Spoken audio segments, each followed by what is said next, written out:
Hello दोस्तों। Imagine करिए कि आपकी आंख अचानक से चुभने लगती है। आप इसे डॉक्टर को दिखाने जाते हैं। डॉक्टर किसी कारण से थोड़ा जल्दी में होता है।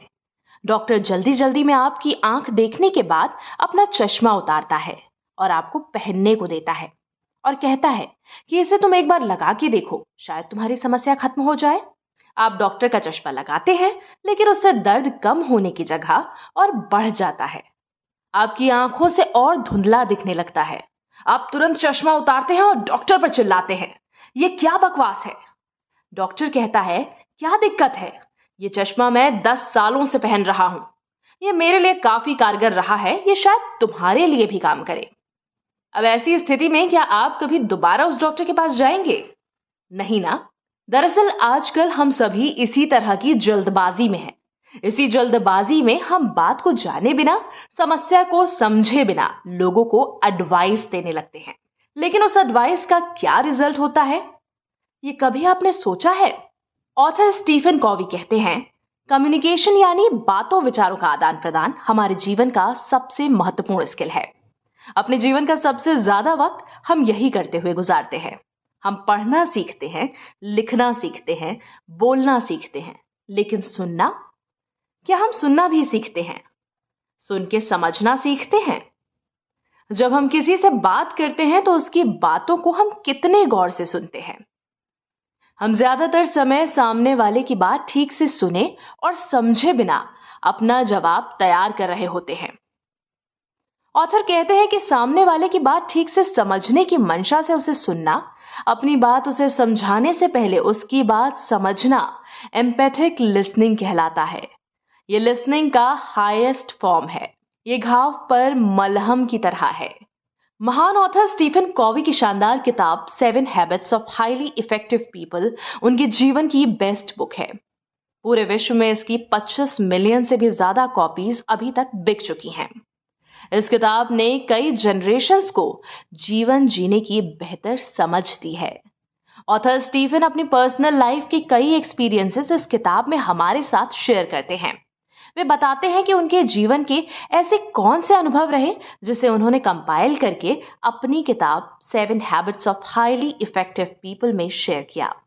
एक कहानी जिसे ऑथर स्टीफन इस किताब का सार बताते हैं, अपने जीवन के उस 1 साल के अनुभव के बारे में बताते हैं जब वे अपनी वाइफ सैंड्रा और दोनों बच्चों के साथ 1 साल के लिए हवाई में थे। तब उन्हें अपने जीवन के कई अनुभव हुए। वे बताते हैं कि लाइब्रेरी जाना उनकी डेली लाइफ का एक रूटीन होता था। इसी क्रम में एक दिन उन्होंने एक किताब में एक पैराग्राफ पढ़ा।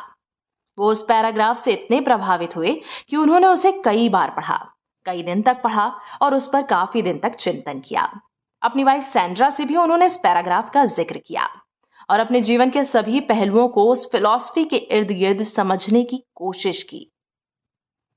जिस कहानी ने ऑथर स्टीफन को इस कदर प्रभावित किया कि जिंदगी को देखने का उनका नजरिया बदल गया, वो कहानी विक्टर फ्रैंकल की थी। विक्टर फ्रैंकल एक ऑस्ट्रेलियाई यहूदी थे। वे एक साइकियाट्रिस्ट थे। वे जर्मनी की नाजी सेना द्वारा बंदी बनाए गए थे। डेथ कैंप में रहते हुए उन्हें काफी मेंटल और फिजिकल टॉर्चर सहना पड़ा। वे ऐसा जीवन जी रहे थे जहां उन्हें नहीं पता था कि वो अगले घंटे जिंदा रहेंगे या गैस चैम्बर में फेंक दिए जाएंगे। क्रूर डेथ कैंप में ऐसा जीवन जीते हुए जहां कुछ भी उनके कंट्रोल में नहीं था, विक्टर को एक अनुभूति हुई। विक्टर को यह एहसास हुआ कि भले ही वे शारीरिक रूप से कैद में हैं, लेकिन उनसे उनकी मानसिक स्वतंत्रता नाजी आर्मी नहीं छीन सकती। वे और कुछ भले न कर सके, लेकिन परिस्थितियों पर प्रतिक्रिया देना उनके खुद के कंट्रोल में है। विक्टर के अनुसार हमारे स्टिमुलस यानी उत्प्रेरक या परिस्थितियां और रिस्पॉन्स यानी प्रतिक्रिया के बीच हमें चुनने की आजादी यानी फ्रीडम टू चूज होती है। विक्टर के साथ डेथ कैंप में जो हो रहा था उस पर उनका नियंत्रण नहीं था, लेकिन उन परिस्थितियों पर कैसे रिएक्ट करना है वो उनके पूरे नियंत्रण में था। ऑथर स्टीफन कहते हैं कि विक्टर फ्रैंकल के इस नजरिए ने मुझे एक नई सोच दी। इस विचार को जानने के बाद मैंने अपने जीवन की हर एक परिस्थिति को इस नजरिए से देखना शुरू किया। मैं इस विचार से काफी प्रभावित हुआ कि हमारे जीवन की परिस्थितियां और हमारे रिस्पॉन्स के बीच हमारे पास चुनने की आजादी होती है। ये हम पर निर्भर करता है कि हम उस खाली जगह को कैसे इस्तेमाल करते हैं। विक्टर फ्रैंकल की कहानी के माध्यम से ऑथर स्टीफन इस किताब की पहली हैबिट के बारे में समझाते हैं। वे कहते हैं कि हमें अपने जीवन में प्रोएक्टिव होकर अपनी परिस्थितियों को बदलना चाहिए। प्रोएक्टिव लोग परिस्थितियों या समस्याओं या अपनी फैमिली बैकग्राउंड का रोना नहीं रोते, वे जिम्मेदारी उठाकर धीरे धीरे परिस्थितियों को बदलते हैं। स्टीफन अपने जीवन का एक दूसरा किस्सा बताते हैं कि काफी समय पहले एक कंपनी ने उन्हें एज अ कंसल्टेंट बुलाया। स्टीफन बताते हैं कि उस कंपनी की सबसे बड़ी समस्या थी कि उसके सभी कर्मचारी बहुत सेल्फिश थे। वे आपस में एक दूसरे का बिल्कुल भी सहयोग नहीं करते थे। कंपनी के प्रेसिडेंट अपने कर्मचारियों के इस बर्ताव से बहुत परेशान थे। कंपनी के प्रेसिडेंट ने स्टीफन से अपने कर्मचारियों के इस रवैये के बारे में पता लगाने को कहा। स्टीफन ने प्रेसिडेंट से इसका संभावित कारण पूछा। प्रेसिडेंट ने कहा कि मुझे नहीं पता, तुम खुद पता कर लो। अगर मुझे पता होता तो मैं तुम्हें क्यों बुलाता। स्टीफन ने इसका कारण पता लगाना शुरू किया।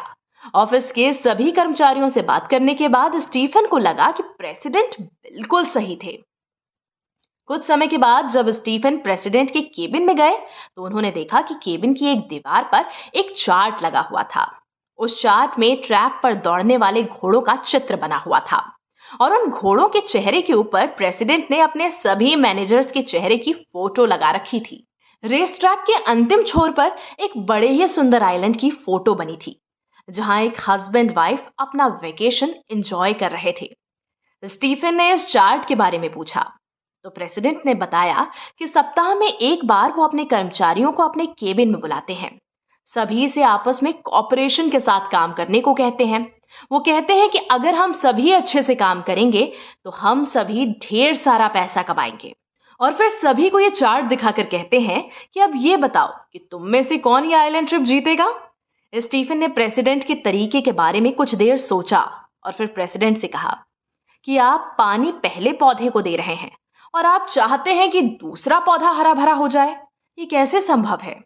प्रेसिडेंट कुछ समझे नहीं। उन्होंने कहा, क्या मतलब है आपका। तो स्टीफन ने कहा कि आप अपने कर्मचारियों में कंपटीशन की भावना पैदा करके कोऑपरेशन की अपेक्षा नहीं कर सकते।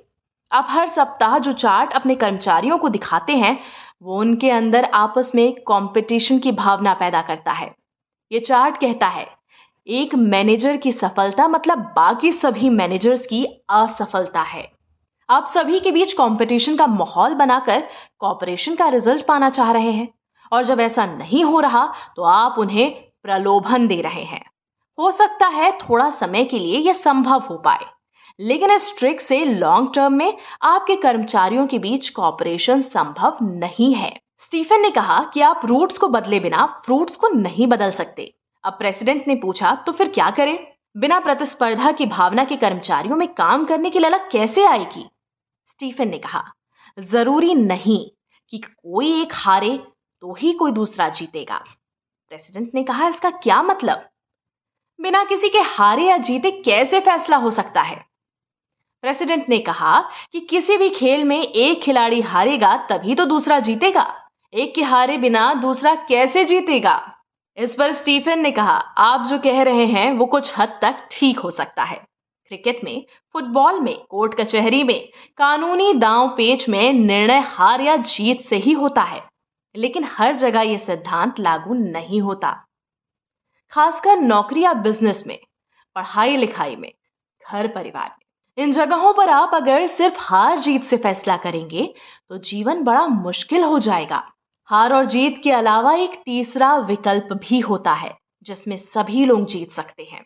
इसे हम विन विन नजरिया कहते हैं। स्टीफन ने कहा कि प्रतिस्पर्धा की भावना भी जरूरी है, लेकिन यह वहां के लिए जरूरी है जहां हमें एक दूसरे पर निर्भर रहने की जरूरत नहीं होती। अगर हम घर में बच्चों के बीच, एक ऑफिस में कर्मचारियों के बीच या स्कूल में विद्यार्थियों के बीच कंपटीशन की भावना पैदा करेंगे तो उनसे कोऑपरेशन की उम्मीद बिल्कुल नहीं कर सकते। हमें समझना होगा कि हमें कहां एक दूसरे से प्रतिस्पर्धा करने की जरूरत है और कहां एक दूसरे का सहयोग करने की जरूरत है। स्टीफन ने कहा कि विन विन का नजरिया अबंडेंस मेंटालिटी का नजरिया है। जहां पे सभी लोगों के लिए पर्याप्त संसाधन और अवसर उपलब्ध हैं। यहाँ किसी को हारने की जरूरत नहीं है। दुर्भाग्य से आज के समय हमारे चारों तरफ सिर्फ विन लूज लूज का नजरिया ही व्याप्त है, जबकि प्रभावशाली जीवन और व्यक्तित्व के लिए विन विन नजरिया सर्वश्रेष्ठ है। स्टीफन हम पाठकों से एक बड़ा ही इंटरेस्टिंग सवाल पूछते हैं। वे पूछते हैं कि क्या यह संभव है कि दो लोग किसी एक मुद्दे पर अलग अलग नजरिया रखें और दोनों सही हों। इस सवाल के संदर्भ में स्टीफन ने अपनी किताब में एक और एक्सपीरियंस शेयर किया है। एक बार सुबह सुबह उन्हें एक कॉल आई। ये कॉल बिल्डिंग बनाने वाले एक कॉन्ट्रैक्टर ने की थी। कॉन्ट्रैक्टर ने कहा कि मुझे आपकी मदद की सख्त जरूरत है। कॉन्ट्रैक्टर ने बताया कि मैंने एक प्रोजेक्ट के लिए बैंक से लोन लिया, लेकिन समय पर प्रोजेक्ट पूरा नहीं होने के कारण मैं लोन नहीं चुका पा रहा। मुझे और पैसों की जरूरत थी। मैं फिर से बैंक के पास लोन के लिए गया, लेकिन उन्होंने लोन देने से मना कर दिया। उल्टा वे मेरा लोन फोरक्लोज यानी समय से पहले बंद करना चाहते हैं। काफी रिक्वेस्ट करने के बावजूद वो मेरी बात नहीं मान रहे। मैं भी लोन फोरक्लोज करने के खिलाफ कोर्ट में केस करने का मूड बना चुका हूं, लेकिन किसी की सलाह पर मैंने कोर्ट जाने से पहले आपको कॉल किया कि आप इस समस्या को सुलझा सकते हैं। स्टीफन के कहने पर कॉन्ट्रैक्टर ने बैंक अधिकारियों से एक अंतिम बार मीटिंग फिक्स कराई। शुरुआत से ही कॉन्ट्रैक्टर और बैंक अधिकारियों के बीच मिसट्रस्ट का माहौल बना हुआ था। बैंक के अधिकारी अपने स्टैंड पर बिल्कुल डटे हुए थे, कोई समझौता नहीं। मीटिंग सुबह 8 बजे शुरू हुई। शुरू में बैंक के अधिकारी ज्यादा बात करने को तैयार नहीं थे, लेकिन कॉन्ट्रैक्टर की तरफ से जैसे जैसे स्टीफन ने उनके कंसर्न्स को पूछना शुरू किया, वे अपने सारे पक्ष बताने लगे। पहले 1.5 घंटे तक स्टीफन ने बैंक अधिकारियों की बात सुनी, उनके सारे पक्ष जाने, उनके सभी कंसर्न्स को सुना। 9:30 में स्टीफन उठकर ब्लैक बोर्ड के पास गए और 1.5 घंटे में जो भी चर्चा हुई उसके आधार पर उन्होंने ब्लैक बोर्ड पर बाईं तरफ बैंक के कंसर्न्स को लिखा। बात कुछ और आगे बढ़ी। बैंक अधिकारी अब कॉन्ट्रैक्टर का पक्ष सुनने लगे। 11 बजे तक दोनों पक्षों के बीच सहज बातचीत शुरू हो गई। फिर स्टीफन ने कॉन्ट्रैक्टर के सभी कंसर्न्स लिखे। धीरे धीरे जैसे बात आगे बढ़ी, मीटिंग रूम का माहौल नेगेटिव से न्यूट्रल हुआ और 1 बजे तक पूरी तरह से पॉजिटिव हो गया। स्टीफन कहते हैं कि इस मीटिंग के दौरान मैंने ह्यूमन इंटरैक्शन के बस कुछ सिद्धांत अपनाए, जैसे अपना पक्ष बताने से पहले सामने वाले को अच्छे से सुना, दोनों पक्षों के लिए विन विन कंडीशन तैयार की, जिससे एक सिनर्जी यानी बेहतर तालमेल बने और पॉजिटिव रिजल्ट सामने आया। स्टीफन कहते हैं, लकड़ी का एक बंडल किसी एक लकड़ी से ज्यादा प्रभावशाली, असरदार और मजबूत होता है। इसे ही सिनर्जी कहते हैं। अलग अलग विचारों और मानसिकताओं का आदर करना ही सिनर्जी का सार है। तो दोस्तों, उम्मीद करती हूं कि आपको ये कहानियां जरूर पसंद आई होंगी और उनसे जो सीख मिली उन्हें आप अपने जीवन में जरूर उतारेंगे और इस वीडियो को लाइक और चैनल को सब्सक्राइब जरूर करेंगे।